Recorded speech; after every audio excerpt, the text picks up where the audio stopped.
घावणे बनवण्यासाठी रेडीमेड पीठ घेऊन या घावण्याचं. त्याच्यामध्ये जेवढं पातळ होईल असं पाणी घाला आणि लगेच करायला घ्या.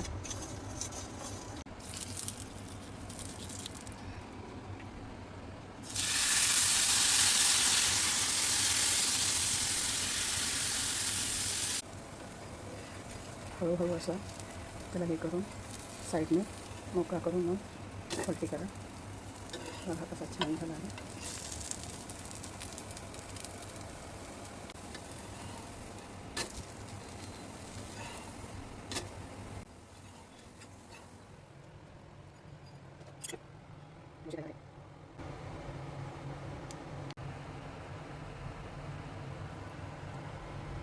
तयार आहे घावणे. हिरवी चटणी, टोमॅटो सॉस,